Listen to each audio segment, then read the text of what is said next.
Hey guys, this is Renae, and this is another episode of the Space Between podcast, the podcast where we talk about the fans of the Dave Matthews Band. So if you are listening to this on your favorite podcast app, just know that you can also watch this on my YouTube channel, which is simply just the Space Between podcast. So I want to make sure that you are following all the information. So if you're on social media, you'll definitely want to follow us on Facebook. It's a group, the Space Between podcast. And on Instagram, you can follow us at the Space Between _POD. So as you can see, if you are watching this on our YouTube channel, I have two guests with me today. So I'm going to let them introduce themselves, tell us who you are, where you are, and like where your relationship with the Dave Matthews Band started. My name is Kyle Priebe. I am from the suburbs of Milwaukee, Wisconsin. So Alpine's been my home venue for quite some time. Right now, currently, I am in Scottsdale. So I'm in the Valley, but I'm from Wisconsin. Kind of been chasing the band since 2005, 2006, and it's been a pretty beautiful ride the entire time to now 2023. Sloan, Allison. I live in Maui, Hawaii currently. From Chattanooga, Tennessee, so got to see shows all over the South. Deer Creek's kind of my home venue though, and been seeing the band there since 2008. Been following the boys around for a long time. Got hooked up with Kyle and the rest of the crew at Gorge 2016, and haven't really looked back. So stoked to be on, Renae. Thanks for having us. Sloan was our neighbor in 2016. We drove out there.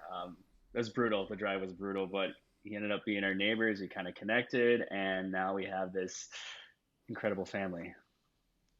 And that is just isn't it beautiful that that's such a common story within this band's fan group, is that people do just meet other people and it becomes not only just a friend group, but exactly like what you said, it becomes family.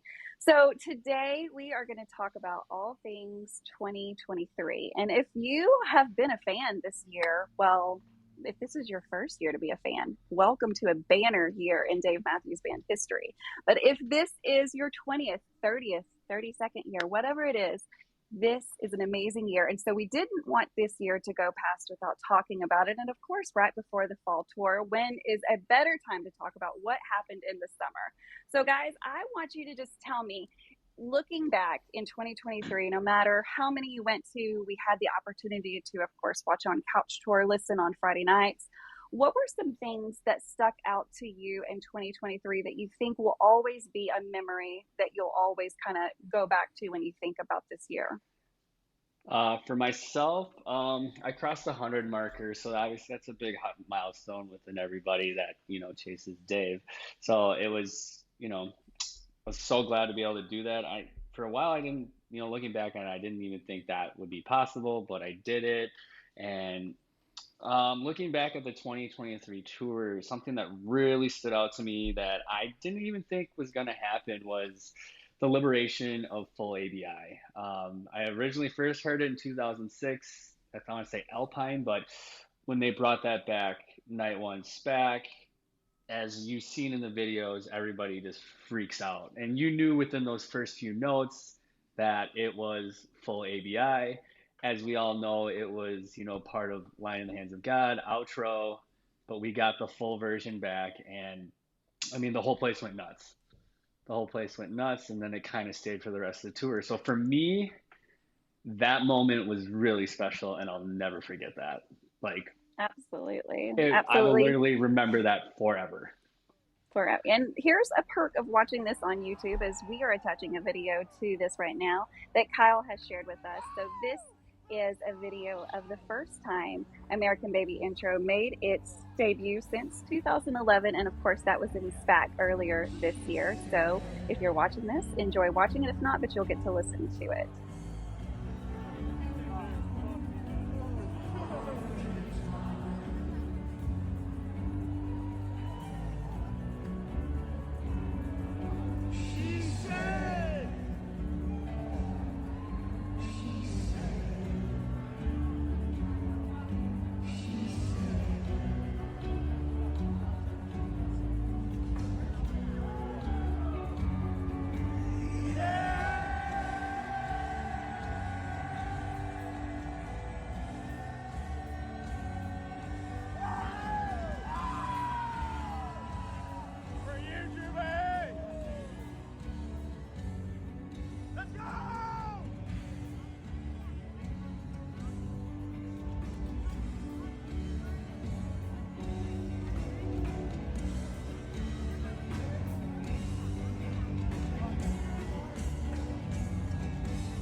Yeah, Was that that? was amazing, amazing clip from Jones. Yeah, Jones Beach. That was actually from our good friend Lauren. She's all things taking video. I think she actually does it professionally. So she sent me that to it's a Dave thing page, and I mean she was in the pit, more towards the rail, and just caught an unbelievable version of it. You obviously could see that Dave's energy. Probably playing that maybe for the second or third time since they brought it back. Just pure magic. He looks like such a rock star in that video. And when I saw it on Instagram, I was like, oh my God, I literally have to have a copy of that just so I can go back. But like he just looks like the rock star that he is when he was playing that. So that was special. Like I agree with you. ABI was exciting. I can remember standing there. It was my first year to go to SPAC. And so not only was it just a lot to figure out because it is kind of a different kind of venue, but compared to what I knew. And so I remember standing there my first night, of course, night one, when they played it, I was standing in the lawn. And if you know about the lawn at SPAC, I was in the section where the stage was just like this small. And so I couldn't really see what was going on, but when I heard the first note, I remember just looking to the side, going, "No, this is not right. This can't be what I'm hearing. Like I'm losing my brain. Like it's not American Baby intro." And it just kept going, and I was like, "Oh my God, oh my God!" And I would love to see a video of me just losing my shit because there was like a lot of college people around me where I was standing, and so unless their parents were just big fans of the Dave Matthews Band, I doubt that they had ever heard this song. So I'm just like, swimming in a sea of people that are just watching me, and I could not be more happy in that moment. And of course, night one just went on and on and on. So SPAC was amazing this year. But Yeah, yeah, and that was such an amazing moment. But yes, Jones Beach was amazing as well. Well, I think incredible. the footage from that Jones Beach ABI was, I don't know who took that video, Kyle. It's unreal. Our friend Lauren took that and sent it to me. And she's like, I got some amazing footage of it. I was like, I'd love to see it. And I was just like, wow, holy shit. Um, So good. I always, unreal, unreal. And I always love to see him looking specifically at Buddy to see his reaction of different parts of different songs. Just because a lot of times it's his first time experiencing it. And so getting that kind of small moment between those two guys is just, it's always kind of special he's like, check this shit out, dude. And it's right, like, it's incredible. that You know, chemistry. I And Buddy kind of had an intro there, like into the ABI there. So he kind of came into that, and I thought it evolved great. But Sloan, you might know this a little better than I do. You obviously play, but when they first brought ABI back at SPAC, he did it on a baritone, and I don't think he usually did it on that baritone. So like He didn't used to. Yeah, he I didn't didn't used to. expect it until those first notes played, and then everybody knew. Well, to your point on about Buddy, it was always a Butch. I mean, Butch Taylor always had a major role in that song back in the day, specifically those '06 versions. You can go back and listen, and I mean, Butch, he doesn't carry the song, but he's a major part of it. And so to kind of feel and see Buddy's, role grow as the song. I think they played it 5 times, and it just seemed like At least. he got more comfortable each time. So, Sloan, tell me some highlights from your 2023 experience. What are some things that stick out to you? So pretty unique year for me. Since I live in the middle of the Pacific Ocean, it's kind of hard to get to shows, but I Yes. tend to keep up with what's going on with the set. Especially East Coast shows because it's kind of the middle of my day, and so if I'm doing computer work or specifically the Fridays, I was always playing golf for the Sirius XM show, so I would always have those playing in my cart, and especially when the boys were like Kyle guys were at the shows, and it was just a lot easier to keep up with what they were playing because I knew I had some of my friends there. To me, something changed Deer Creek night one. The sets were kind of normal and normal album year, and everything was just kind of happening normal. They were repeating openers. They were, I don't know, it was just kind of a normal tour. And then Deer Creek night one, they faked Madman's Eyes, and then they also faked Satellite. And for whatever reason, that like spun the tour into something that was just completely unpredictable. And I mean, ABI obviously sticks out the most just because I don't know, everyone seemed to be there, and the shock factor of that moment. But in terms of the band and what they were doing, I thought that week and the weekend in Noblesville was pretty crazy. And then night two there, I think, didn't the show get shortened? You were there, weren't you, Kyle? Yeah, I think it got shortened a little bit. I forgot what they cut. I mean, you could look at Almanac or, There was kind of see only, the yeah, there were sets there. 16 songs that night, the Um, second night. Well, there was weather So coming it in or was a something. shorter night. yeah, Yeah, that's yeah. right. Oh, That's that's right. That's right. right. There was weather. There was weather, and then if I forget, they obviously played Well, they played Last to Stop, finish. or no, they played Halloween. They did Yeah, Halloween. They did Halloween. yeah, Halloween. they did Halloween. Halloween. Halloween. They did Halloween for all of us, and absolute banger. So Yeah. no one obviously expected that to happen. But yeah, it was that weather. They had weather coming in. I remember Dave came out and apologized, and they kind of had to get off the stage, but they definitely changed the setup to kind of give the people what they wanted for a short show. But that's just Dave trying to please us all. I think it's amazing that this is what you said, Sloan, because right before you got on camera, I literally told these things to Kyle. I was like, I think the tour turned around in Deer Creek, like, and here's the reasons why. And so it's right, right? We're right when more than one person says it. So Yeah. yes, Deer Creek is when this all turned 100%. around.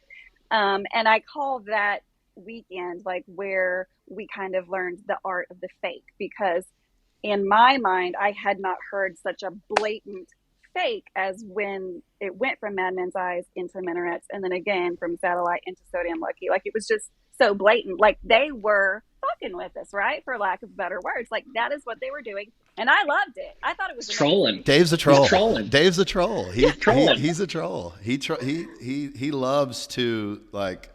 I'm sure he loves seeing people run to the bathroom at the opening chords of Satellite, the opening notes, and then seeing everybody run back when he started So Damn Lucky. It just has to be something that there can't be a feeling that he can recreate that is that way. It's just this power he has over the entire venue, 20,000 people, and I don't know, it's amazing. I love seeing footage of that from the lawn at Creek, and Satellite starts, and you see a bunch of people running out of the upper pavilion to the bathroom, and then So Damn Lucky starts, and here they come right back. It's like amazing. I And love it. he knows we all expect that, we know these songs so well, and obviously he talks amongst the band within, their mics or their earpieces, and he's like, all right, we're gonna do this, and he doesn't care, Yeah, yeah. and that's the best part. So personally, I only got to go to the Gorge this year, and night two it's probably one of my favorite Dave days of all time. But when he played Just Breathe in the encore, Yes. I think the whole world That stopped. It just was like Yeah. the entire venue just was so quiet, and he just, I don't know, he did something that you weren't expecting at all, and for whatever that reason, one. that moment it's one of my favorite moments ever from a concert. It just, I don't know, we were all just blown away. Right, and especially in spite of everything that was going on in the world that time, with the loss of some other musicians, and just the state of where we were as a nation. Dave said, I heard this earlier, and I'm going to play it, whether or not he practiced it or not. It was so fitting for that moment, and for me, I don't think you could hear a pin drop in there. I agree. I mean, we were all there, and yeah, Yeah, you were it with was. Rennie. You were with us. I know we were. I think we were all in the pit night too. What a night to get to do that. It will be a night that I'll never forget. Of course, that was my very first gorge, so it was a lot anyways. But I mean, it's true about what they say when it comes to the set list. That is why people continue to go back to the gorge. Yes, it's beautiful and it's got all the things, but also the set lists are historically better at the gorge. And so, I mean, it was proved again this year. So I wrote down just a few things. Since I asked you guys, like, what were some top moments for 2023? You stole a lot of mine, so I'm going to have to kind of go down the line here. But one thing that like was very memorable for me, and you know, again, I kind of had a a banner year myself. I got to go to 22 shows this Oh tour, wow. which is never going to happen again. So I'm so thankful Never say never. Never Never say say never. never say never. Never say never. I mean, I'm probably not going to, based on my employers, like, no, you're not doing that again. So unless the Dave Matthews Band wants to hire me, I'm stuck at home. Okay, so some of my favorite moments from 2023 were just the guests that we had, or at least that I Wow. got to see in 2023. Not only did we get Zach Brown in Nashville, which was amazing. I got to see Bella Fleck, Warren Haynes, and let's talk about Warren Haynes. Not only did I get him once, I got him twice. I got Melissa, I got That's right. He Contessa did back to Killer. back. I got so many amazing songs that honestly, the first night when which I guess would have been at Was it what's in New Homedale? Jersey? Was it Homedale then Jones Homedale. Beach? Yeah, Yeah, yeah, yeah. Homedale. Yes, Yeah, that's all they for did Warren 2023. back to back. They did, which was such a surprise, and I didn't think was going to happen because it was like a weekday show and then followed like a week. I don't know. So I mean, it was very planned, right? It seemed like so. And then, of course, Joe Lawler, of course, played with them, which I think is still just a treat. But then, of course, the next guest that sticks out to me is Sierra Farrell at the Gorge when she did Long Black Veil. I thought it was really done well. That was They did nice. justice to the song. It was beautiful, and um, so Cheeks that out. that really did stick out to me. It Cheeks was out. really, really good. Yeah, it was nice. Cheeks It out. was nice. I did not see Long Black Veil coming, and I mean, No, obviously, that was another song that blew away the crowd. Yeah. yeah, and then let's talk about Spoon with Molly Tuttle. I mean, right? Amazing. I mean, we kind of Oh yeah. thought Spoon, it started late in the tour on the West Coast. Where was it? I don't know. Yamava or Yamava. Oregon, California, somewhere. Yamava. Right over there. Yeah, the Yamava. I think casino they played show, it. Yeah, yeah, yeah. and then you Yes, followed that's up with where. Irvine. Um, So, of It course, we opened get at it Irvine. at night one. Oh, yeah, it oh, opened at there we Irvine. go. Yeah, I mean, they held out all tour until the very end, which I love that about them. But we wanted it all year, and they gave it to us, of course, at the Gorge as well with Molly Tuttle. And then I want to say right after that, and I cannot remember this girl's name, and I failed to write it down, but she played the fiddle, the violin with ants towards the end of the Gorge, and I can't remember what night that was. But that was. What did that you think about was night having one someone play that with them for again? sure. So we saw it at Hollywood Bowl last year, and I can't remember her name either, and I feel terrible. It's It's Brian Um, Calhoun's ex-wife, and yeah, but now she's with she's the with Incubus member now. the guitar player for Incubus. And when Anna they Marie, Anna Marie, Anne Marie, Anna that's right. Marie, And Anna Marie, so first chair. when they brought out the ensemble to play the four songs each night, she was sitting right in the very front, right in front of us. And so we like noticed her, and we were like, first chair, she's amazing. Like we just kept calling her first chair, and then when she came back out to play Ants, we were just freaking. And I love the fiddle on Ants. It's a weird thing to hear now since BT is gone, but for all intents and purposes, I did like the Hollywood Bowl version last year compared to this year. I didn't think I just, for whatever reason, I liked it a little better. I did love that Yeah. Molly Tuttle played the guitar on Spoon, because the other guests I've Absolutely. seen, they don't play. Most guests don't play when they're just up there singing. And so I thought it was really cool that she knew the chords, and even for Ants, she was able to keep up, and you could tell she knew and had practiced and knew the song. And so, Right. And yeah. Molly, obviously winning a Grammy, you just know how talented she was. And for her, obviously, to play the songs and come in the way she did, you know, it just shows how good of a musician and the true gift that she has. She is amazing. So let's back up all the way to the very beginning. Well, we're not going to say it's the very beginning of 2023 because, of course, the band opened in Mexico, had 3 dates, I think, something like that. And then, of course, the U.S. opener was in the Woodlands early May of 2023. So, it's always a question of what are they going to start the tour out with? Like, how are they going to set the tone? And so this year, of course, they open up with Bismarck, which had Kyle and I talked about this just previously. It had been 7 years since there was a full band Bismarck, and so it was a surprise for me. I mean, thankfully, I was able to be there, and when I heard it, I was surprised. I was pleasantly surprised. Let me say that. So, what were y'all's thoughts? Did you watch? Did you get to tune in that day? Were you there? And what are your thoughts of like? Do you think that opening with that song kind of set the tone for the rest of the year and kind of said, hey, here's what we're going to do? I was actually there. I think previously I mentioned that it was, yeah, my 100th show.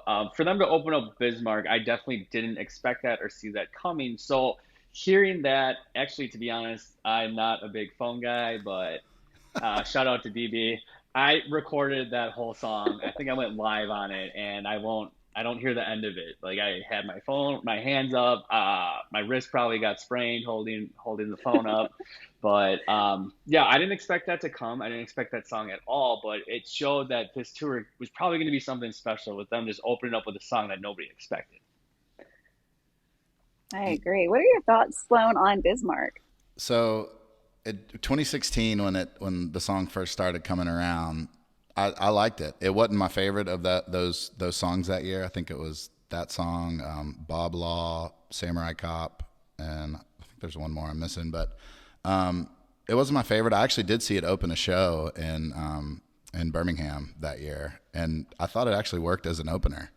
And when I saw it, the notification pop up on my phone, it just to open a tour with that song just was funny. Dave just he knows what he's doing, and whether people liked it or not, it was a shock factor that got eyes back onto the band and onto the tour, and overall I think it was a good thing that it was played.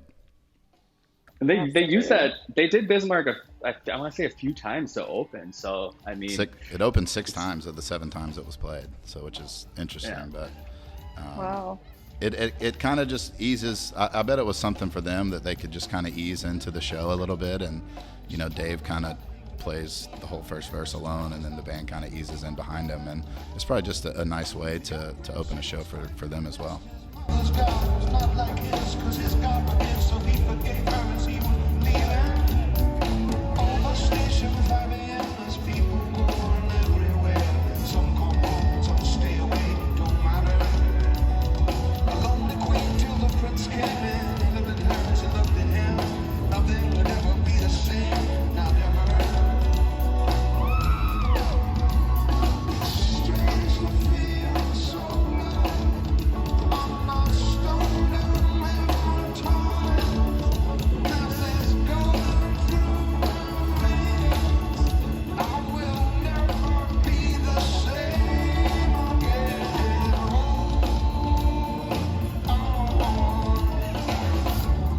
So, guys, we're going to move into this next segment where we're going to compare a couple of years. All of these years are album release years.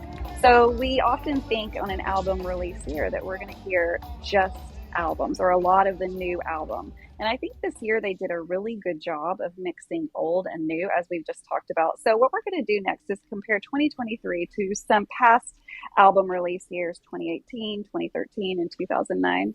So guys, I'm going to let you lead this conversation. Can we do some comparisons of this year to previous album release years? Yes. Yes. Yes. Obviously, this year at least, the most played songs were from the new album, Madman's Eyes and Looking for a Vein. I do think it's interesting to mention that this was Buddy's, I think, 4th year with the band, maybe 5th. And so that 2018 tour, which was the Come Tomorrow tour, it was his first full year with the band. And so it probably must have been difficult for Dave to write and compose set lists that were as conducive to the entire catalog as he could this year, just because of Buddy's, he's been with the band obviously for 5 years now. And so yeah, what I liked, I thought the new songs this year really, really worked. And I think I liked the actual album better in 2018, Come Tomorrow, but I thought the songs translated live a lot better this year. I agree. And I think that that's super smart what you said about Buddy is the last, album year 2018, that was his first year. So he just naturally couldn't have been as comfortable as he is 5 years later. And so yeah, I think this year he really shines. But again, I right before we got into this interview, I went to YouTube and I looked specifically at 2018 shows to see, did Buddy change personality wise? Like, is he giving us more than he did in his first year? And my personal opinion is no way. He was giving it to us on day one, like he was the last time he played with us. He has such an energy. And I think, yes, he's become more familiar with their catalog because he's had to. But I think as far as like a personality and all that he creates on stage, I think that it's been the same from day one. Agreed, agreed. I couldn't agree with you more, Renee. And since Buddy joined in 18, him being such a talented musician, it's hard for someone to notice, like if he was struggling to learn the catalog. And I think he verbally expressed that it was such a big catalog, and it took him a couple of years to kind of learn it all. But I mean, as an outsider, as a fan, you really didn't know that because, like you said, his energy was just so high and he's just so talented. And then if you think about, the alternate format, he stepped in and, he sat down on the drums when Carter had COVID, and it just showed how, I mean, he's a prodigy. And I think, Yeah. He's yeah, such a again, flexible musician. He can do it all. and you couldn't tell if he even missed a beat on a song because, like you said, his energy and I mean, he has a smile. He has a smile like Carter the entire show. Hmm. Yeah, he's contagious. I mean, that is a word that I think is very fitting for Buddy. And I think, especially this year, the band itself really, I think it really found its identity. I think it found its identity from where they were, and then obviously replacing Boyd. But I think the band is in a better place than I've ever seen them in quite some time, probably since when I started seeing them in the early years. And I thought they were at a really good place in like 2012. But you can see by their energy and their song selections that, Buddy is now a key component of this band, and it shows. It shows by their set list and it shows by their energy. I mean, like Sloan said, the second half of this tour was just unbelievable. I haven't seen anything like it. Well, he grew up in the church. He cut his teeth playing music in church, and it seems like a lot of musicians, especially studio musicians, which that's Buddy's a very very prominent studio musician in the Black gospel music scene, and so I mean he plays on so many records, and I think that growing up in that church environment, you number one, you have to play multiple instruments. You have to be well versed in all the instruments. I think he may originally have been a drummer. I'm not totally sure, but That's what I heard. yeah.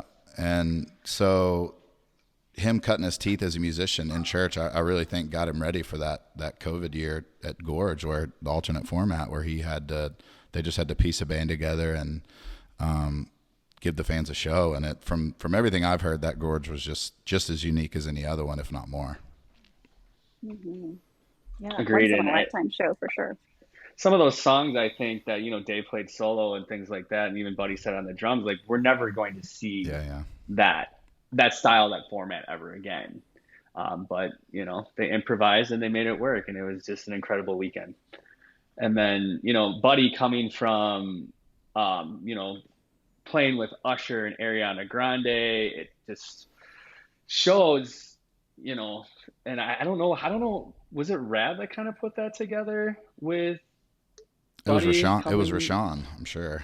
Okay. Rashawn has a role in this band that you never would thought would have happened, but he seems to kind of be Dave's right hand man in terms of where to take song arrangements, or where to add different pieces to the band. I know for the Hollywood Bowl shows last year, Rashawn kind of ran with the ensemble in terms of drawing a blank on Yeah, the symphony for yeah, sure. the symphony. For He sure. kind of pieced it all together and kind of ran with that. And so, well, because I know Rashawn had played with Usher too and Ariana Grande, and so I'm sure there was some crossover with him and Buddy there.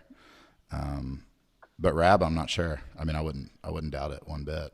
Rab's all Right. I mean, they're over. so connected. Yeah, Rab's everywhere. Happy He birthday, is Rap. Shout everywhere. out. Oh yeah, birthday boy. But I know he work. I think he started working with Trey, and you see, him posting all the time of being at different shows and working with different artists. Brandy. And yep, he works with Yeah, Brandy quite a Brandy. And bit. Yeah. obviously, he's the best in the business for a reason. And,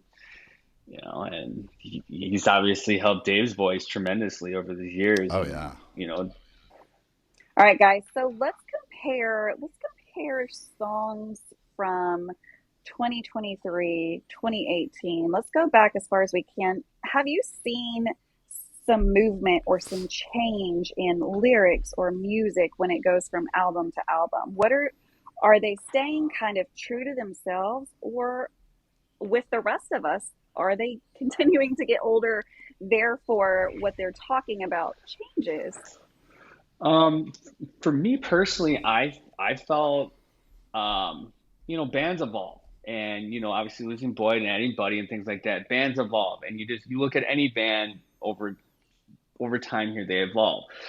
For me, the 2023 album, I thought lyrically was incredible, and you saw Dave, kind of put a little vintage vibe in. I felt there was some songs that had a little Floyd vibe, a little Beatle influence. Um, so for me, I felt it was a lot similar to some of the older albums, but obviously it was a new taste and a new sound. But I love the new album. I think it's great.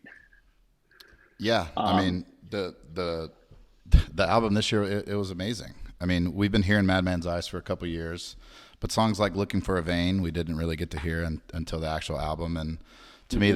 that's one of the standout songs, at least that translated live. It's definitely a smaller song, but it I don't know, that song really captivated me this summer. And I thought that I'm now blanking on all the songs from the album. Hold on. Same, but I think that album was it was very emotional. I think it was from the heart, and that's just shows Dave's ability to write lyrics like so well. It was definitely emotional. The album didn't seem angry at all. It was very loving.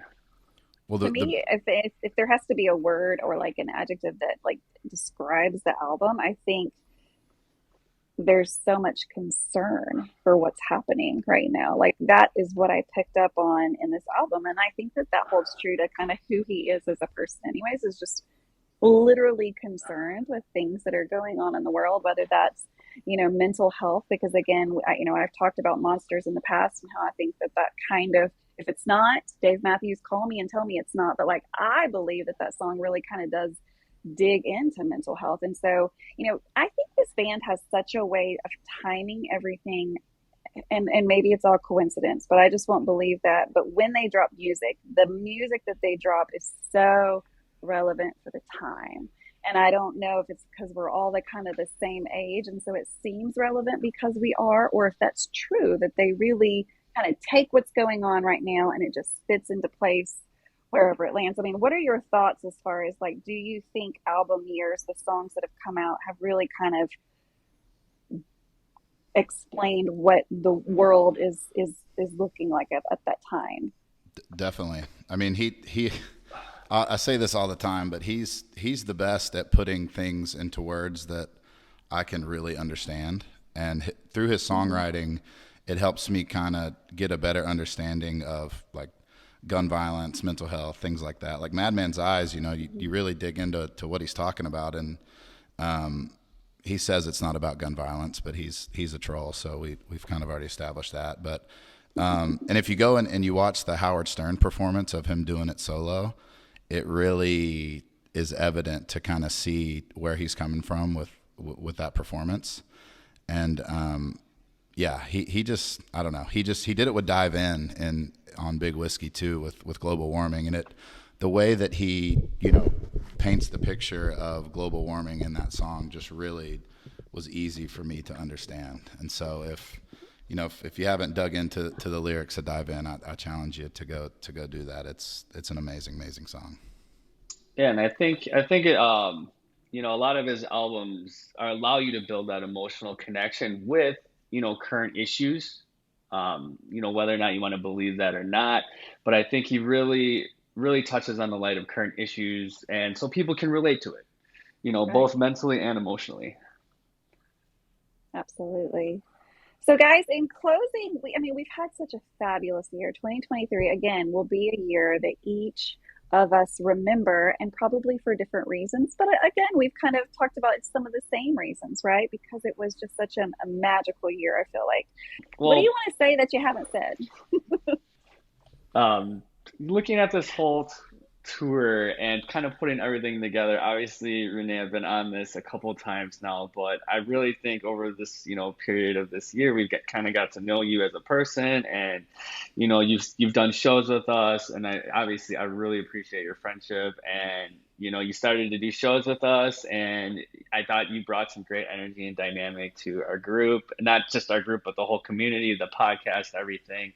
And it's been anything but short, but been spectacular. So again, I want to thank you for Kyle, everything that it's you been bring. amazing, right? Like if you're listening to this, Kyle was on my very first episode. Well, there's a teaser that's kind of the first, but like season one, episode one, Kyle is on it. So if you haven't gone, I have so many episodes now. I think we have like 60. And so go back, Kyle can, and then you can kind of compare what he's saying then to now. And honestly, Kyle, I It's think probably the your same. It's passion, probably the same. I agree. I He's was just just going to It's say, probably the I same think your shit. passion has elevated if it can continue to do And, so. But I think each year your fanhood grows. And so it's been fun to watch you. And I caught you and one of the shows this year, and I said, I don't remember where we are. I want to say we were, it doesn't matter. I said, Kyle, I like you because you can talk Dave to me. And not a lot of people can do that. We're like, I want statistics. I want to know like all the things. And you're able to do that.